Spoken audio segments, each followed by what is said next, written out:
familiar about all this.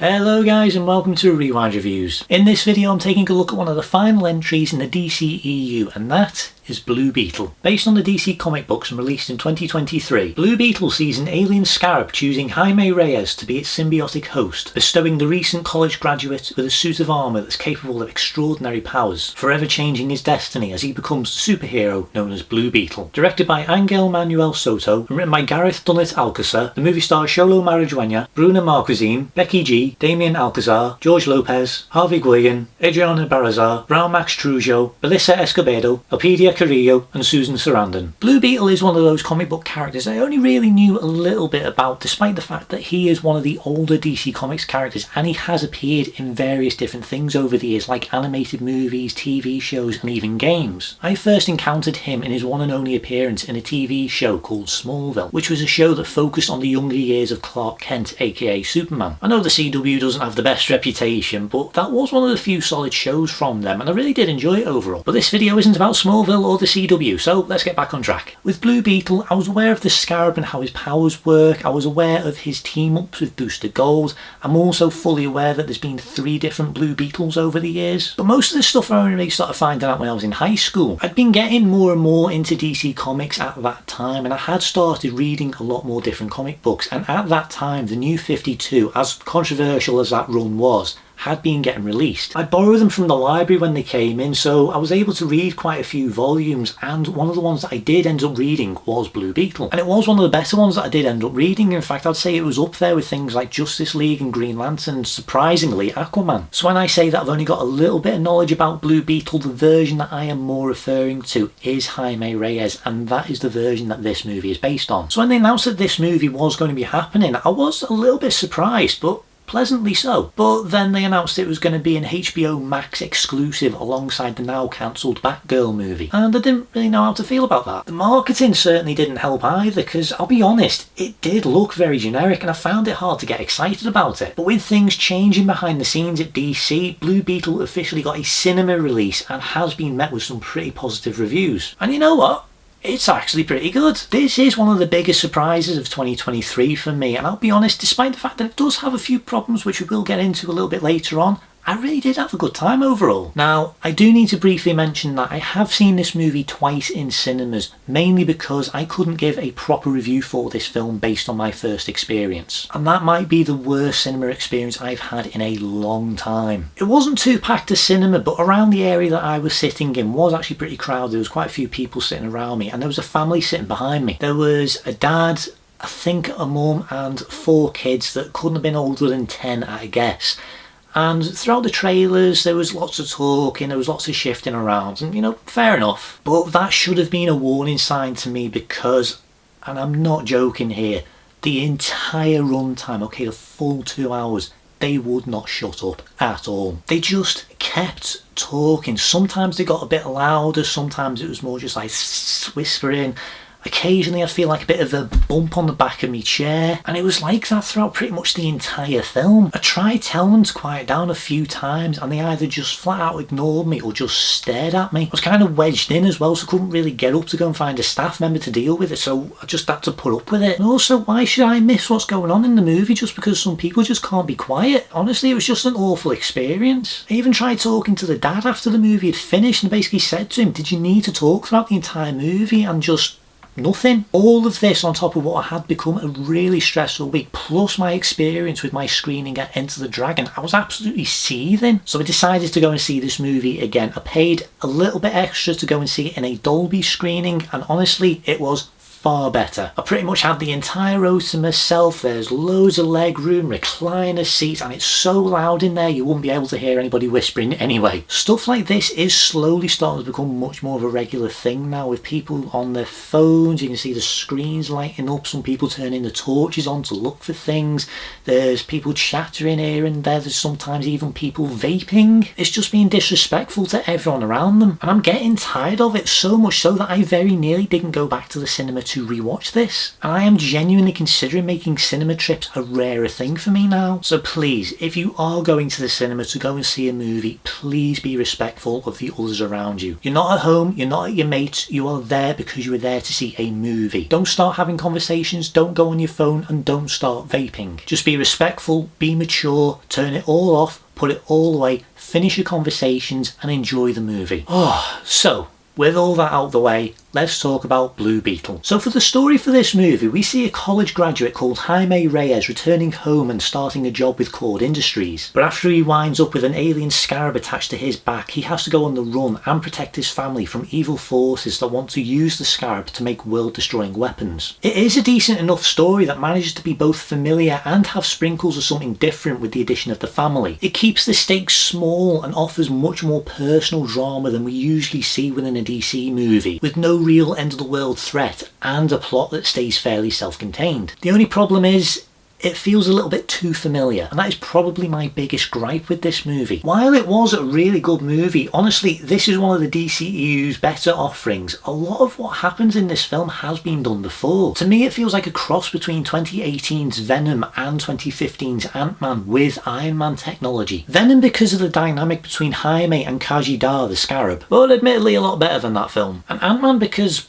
well, a lot of this movie does borrow elements from that film, with a previous version of the hero already established. A shady partner of the big company is the villain and wants to make the hero's abilities into weapons with a PowerPoint presentation on a new suit that looks far too much like Yellow Jacket. The main hero develops a relationship with the previous hero's daughter. There's a heist involved for them to get the suit. So quite a bit. There is a little bit more too, but that will go into spoiler territory and I don't really want to do that for this one. But where this movie differs and what helps it stand out a little bit is the family. Jaime's family plays a very pivotal role in this story. The dynamic between each of the characters is really good and the performances from everyone is excellent. Xolo Maridueña headlines things as Jamie Reyes, and I really hope that we get to see more of him as this character in the future. He's really charismatic and likeable. You can easily relate to a lot of his struggles. You really do root for him as a character, and the performance from Xolo is genuinely brilliant, especially towards the second half. The rest of the Reyes family are pretty great too, admittedly a little OTT at times, especially George Lopez as Jaime's paranoid uncle Rudy and his gran played by Adriana Barraza, but each member does have a moment to shine. The performances from all the actors are great and the relationship between them all, the dynamic, is very believable and is one of the strongest parts of this film. I will admit I did find it a little bit weird that Jaime does not want to kill anybody in this movie, and that is actually one of the biggest conflicts that he has with the scarab, because Khaji is quite happy to just kill anybody that is a threat, but Jaime's family have absolutely no problem whatsoever just mowing through people during the final act. I do like the sequence overall, and it does lead to one of my favourite Jaime scenes, and even though it's handled really well, the emotions, the performances, the music and how it plays out, it is a bit undermined by all of that stuff with his family just ploughing through soldiers and even Jaime's gran running around with a gigantic blaster. It is admittedly funny though. The supporting cast is pretty good too for the most part, with Bruna Marquezine as Jenny Cord, who does most of the exposition but does get actively involved in the plot, and even Harvey Guillen as one of the doctors working on the scarab, who does have a fairly predictable role here, but he is really good. I love him in What We Do in the Shadows, so it was really awesome seeing him in this movie. And we also have two different antagonists, with Susan Sarandon playing Victoria Cord and Raul Max Trujillo as Carapax. Victoria, even though Susan Sarandon is really good and clearly having fun, the character is pretty bland overall and doesn't really do anything you wouldn't expect of her. She is fine and they do address her motivation, but she is a very two-dimensional character and they don't really do anything really that interesting with her. Carapax on the other hand is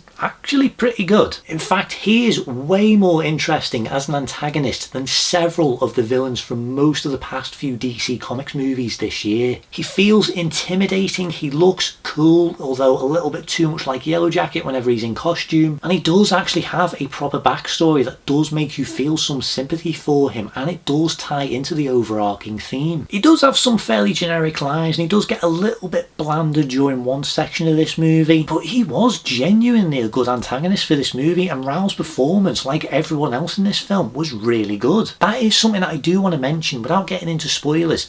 the emotional stuff in this movie is really good. Because this film does actually have some really good emotional build-ups, and it's all paid off excellently too, with some pretty heartfelt and earned scenes that allow the actors to really deliver on their performances, backed up with some really well utilised imagery and music. It really did surprise me, and I did find myself tearing up in a few scenes. Now, speaking of the imagery in this movie, there are some absolutely gorgeous visuals. It's a really bright and colourful film that makes full use of its setting. It's not a place that we normally see in a superhero movie, so it does make for a nice change of scenery, and it does play a part in the story. I will admit there is a scene where they do kind of bring up the community that does live around the Reyes family.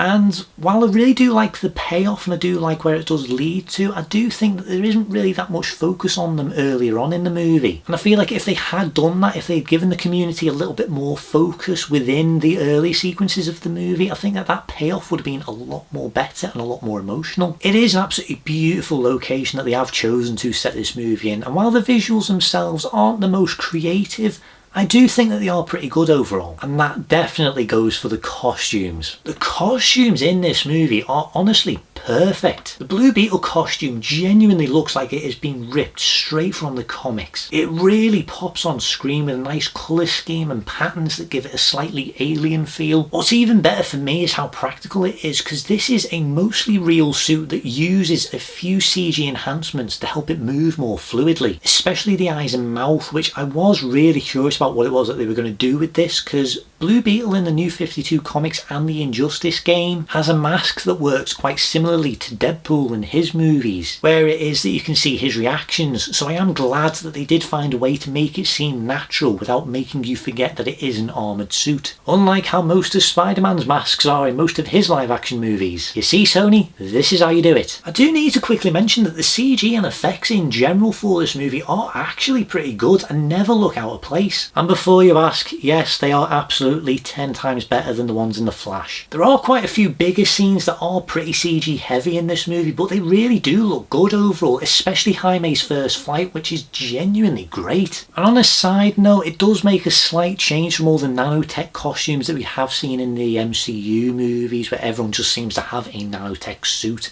They do something a little bit different with this costume, because even though it is nanotech, it does sort of work in a similar way to a lot of the other suits that we do see in the MCU, and like even some of the ones in the DCEU as well, where it does sort of like forms around the character.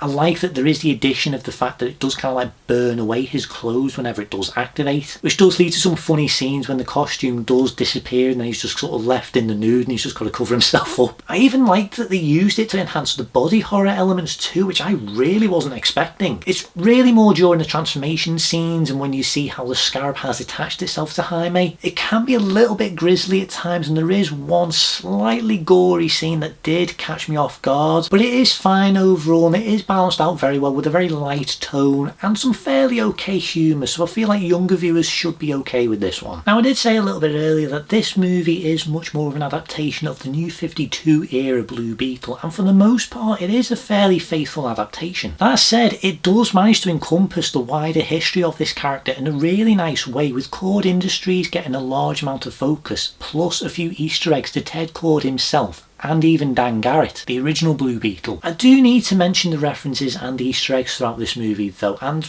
without spoiling anything, they do acknowledge that there are a lot of DC Comics characters that do exist within this universe, even mentioning them by name. But this actually does manage to stay fairly self-contained, with any references being kept to a minimum. So much so that I genuinely cannot tell, hand on heart, whether this movie is taking place within the DCEU or James Gunn's DC universe. James Gunn, the co-CEO of DC Studios, has said that this character will be folded into the next era of films, but he hasn't said anything regarding the story or the continuity. So it's pretty up in the air right now whether the story that is featured in this movie is going to get either continued or expanded on in the future. It would genuinely be a shame if they did just kind of drop everything about this movie, especially if Xolo does return as Jaime. But I do think both Warner Brothers and DC need to move away from the DCEU, so maybe this will be for the best, but we're going to have to wait and see. One thing that I was curious about was how the movie would feel overall, because this was intended originally to be an exclusive to HBO Max and not released on the big screen. And I'll be honest, when I was seeing the adverts and the trailers for it, they were making it seem like a TV film, so I was really curious how this would work on the big screen and whether it would show. So I was really pleasantly surprised that this movie actually does feel like a big screen movie, and I'm really happy that DC decided to give this movie a big screen release because it absolutely deserves it. And part of the reason for that is the action, which is way better than I thought it would be. It's really fast and it does feel quite brutal at times, especially for a 12A rating, where the characters really getting properly roughed up and it actually does feel like they are in danger. There's also a really good balance of hand-to-hand fights with proper choreography and excellent stunt work, and larger effects driven scenes with weapons, flying, and even a giant bug ship. I also really like how the characters' powers are used too, as there is a lot of imagination to how the scarab works and how Jaime uses the weapons it makes. I also believe that the director used Injustice 2, an excellent DC fighting game, as influence for some of these scenes, and it really works. Blue Beetle was a playable character in Injustice 2, and a lot of his finishing moves, a lot of his fighting styles, and some of his beatdowns are incorporated into this in a really fun and imaginative way. For the music for this movie, the soundtrack was created by Bobby Krilic, and it's pretty decent overall. It really emphasises the sci-fi elements of this movie with a really good techno-based theme, but it's also kind of mixed together with a bit of a samba foundation to it as well. It is a pretty simple soundtrack overall, but it really does actually help and elevate quite a few different scenes that it is used in, especially some of the more emotional sequences. I did think it was quite an atmospheric soundtrack as well, especially when I was doing the Dolby screening of this, because it really does kind of surround you and I really liked it. The main theme is actually pretty good too. It's very simple and it is really easy to remember. It's not the greatest theme ever made, but it does work. It does suit the character and the story really well, and I did like it overall. And that also goes for a lot of the songs that they use throughout this movie as well, because like, a lot of the songs that they do use are remixes of some older songs that you definitely will recognise. And for the most part they are used and they do fit into the movie pretty well, but there are some that do feel a little bit out of place. I will admit it does feel a little bit random when some of these songs are used, but I'll be honest, I did like the songs that they did choose to be in this movie, and I do think that as a soundtrack goes overall,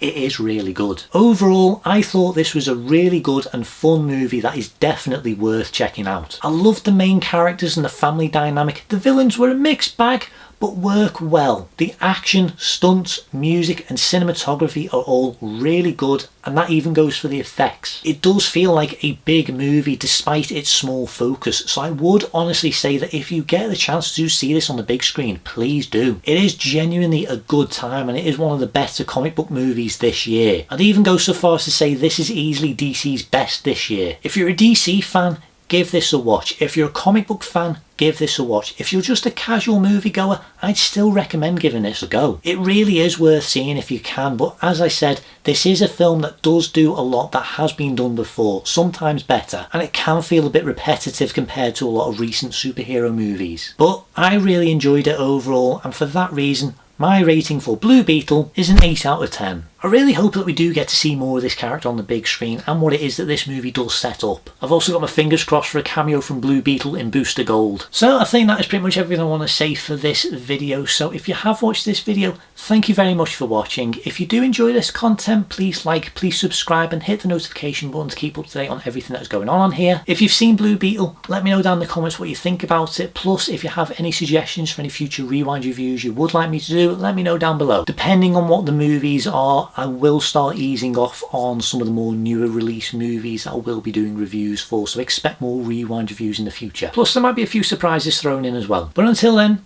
thank you very much for watching, be respectful, always check your seating, and I'll see you next time on Rewind Reviews. See you guys.